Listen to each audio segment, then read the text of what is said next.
Previously on Slayer Drop Locked. We got all the way up to 801 total level, 65 combat, as well as 50 attack, 50 defense, and 43 prayer, so we actually have a fighting chance against the mole. That's my goal for this week, is to complete the mole. And with the goals set, here's our starting levels. We're at 801 total level and 65 combat. Let's get on with episode 8. And with our very first controversial levels, we decided to get 30 rune crafting. The reason behind this is because I haven't gotten any pure essence, so I just did a little bit of runespan for XP, so that way I can get to 30 to be able to create my new magic weapons, which is of course the Batwing Wand. After this, we did a quick cache for a few divination levels, and then we picked up a new Slayer assignment at Vanica, and he gave us bats. After the bats, we got ghosts. And of course I did this ghost task on Revenants, and I got a drop that was very unexpected, adrenaline crystals. I thought these items were only for Slayer bounties, but apparently Slayer tasks count for that as well, which is really interesting. After this, we got ice giants. Then we got skeletons, which I don't think I'm doing these in the correct place because I should be wanting to get wheat drops, so I'm going to change where I do these in the future. But the mind talisman is nice. Once again, we got another ghouls task. I just did these on the easy ghouls this time because I don't need upgrades. With our next task, we get flesh crawlers. And then we finally get a task we've been waiting for a long time to finish our skull scepter.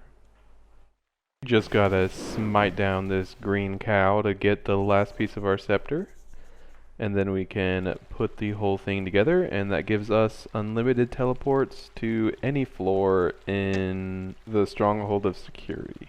I did have to claim all the rewards from each of the levels, but I just dropped the 10k because that is not from the Slayer task. Finishing up this task, I also got a medium clue scroll, which is always welcome. I also had to make an iron hatchet, and then I decided to just finish up my daily challenge for smithing. I just made some more mithril throwing weapons.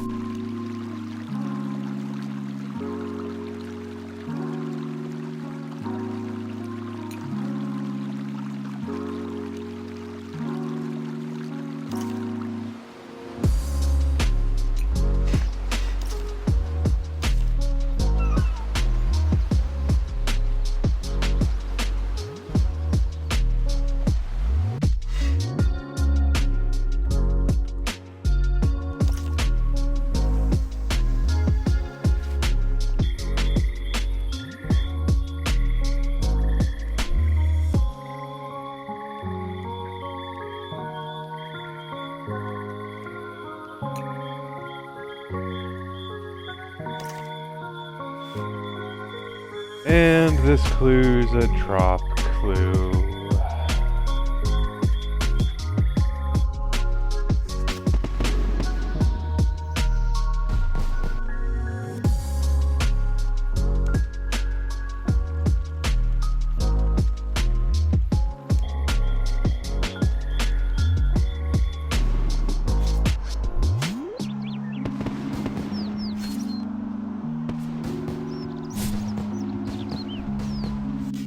And with this kill, we get 55 Slayer, a massive level, because that means we can now use the leaf-bladed spear.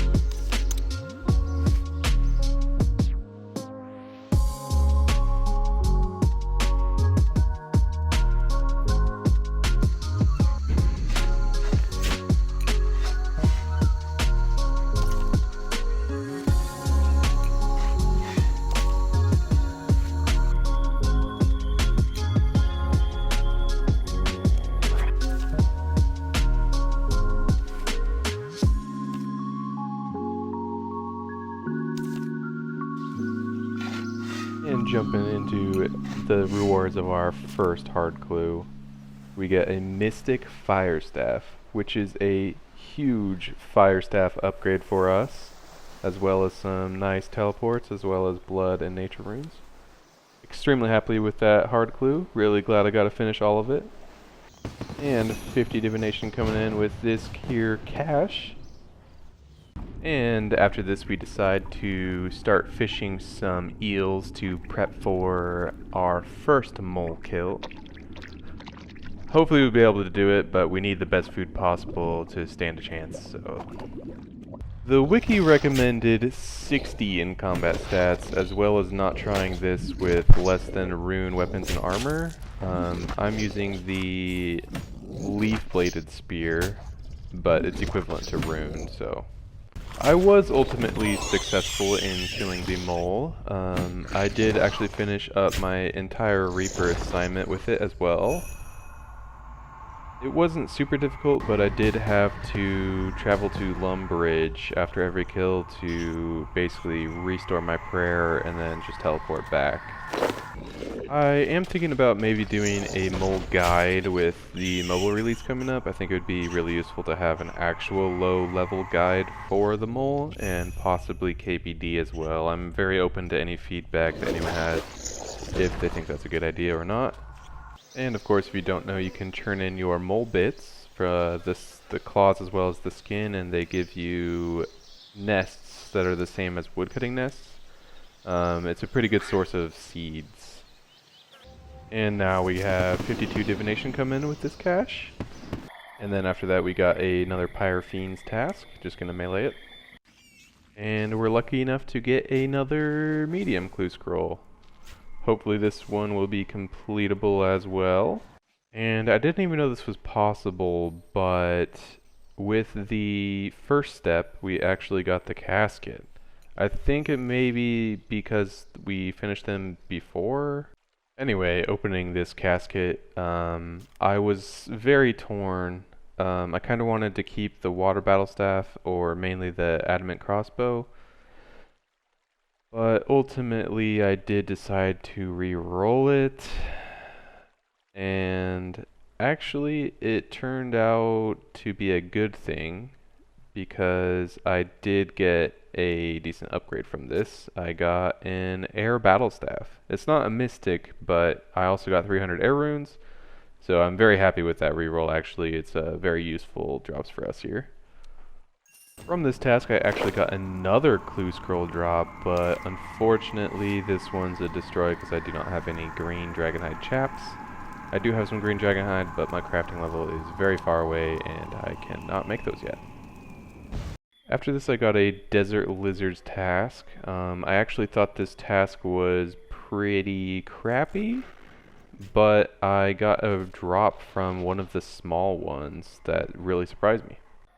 After this, we got another werewolf task, just some wolf bones, nothing special. But Turoths, now that can be special. Unfortunately it wasn't, and we got another unspecial task of crocodiles. And then we got some decent XP of the weaker ghouls. And skipping forward a couple tasks because it wasn't anything eventful, we got rock slugs. And also we got a huge level, 60 attack coming in. Very happy about that one. We can use dragon weapons. So after that task we got blood velds. We did it in the Slayer Tower, and then we used the XP on range to get us a nice little range level. And with our next task, a nice little surprise once again, we got light mystic boots from Cockatrice. Another nice magic upgrade. I'm not using it right now, but it's very happy about that. Once again, we got a couple more duplicate Slayer assignments. We got werewolves and then Pyrofiends again. And of course, these Pyrofiends are always nice to us with the medium clues. Just another medium clue coming in here. Thankfully, this one was also completable, and we got some lumberyard teleports. Nothing super amazing from this, but I'll take what I get. At least it's completable. And we'll end this episode with the first of our next Reaper assignment, the King Black Dragon. It gives us a rune plate body. Time to get some. Okay, I lied, it's not the end of the video. I did some daily challenges, and then I did some caches, and then I did my mimic kills, One of these mimic kills gave me a VIP Slayer ticket, which is very nice, and 1,000 coins with the other one. And then after this, I reset my Slayer assignment to be the mole. There's only two options right now for me, is the mole and KBD, so I can just basically pick the mole for free. The reason I want to pick the mole is because it's a lot less resource intensive than the KBD. Like the KBD I need to use super strength, super attack, and it uses pretty much all my food that I have in my inventory.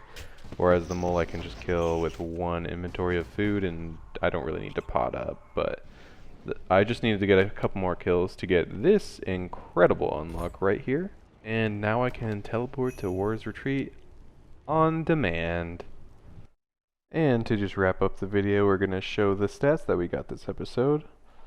The major ones that we got were 10 attack levels, 5 Slayer levels, 71 total levels, and 5 combat levels. You can see the rest for yourself. Divination's still a pretty high number, but that will slowly slow down as the caches give us less total levels. As always, thanks for watching. Catch you in the next one. Peace.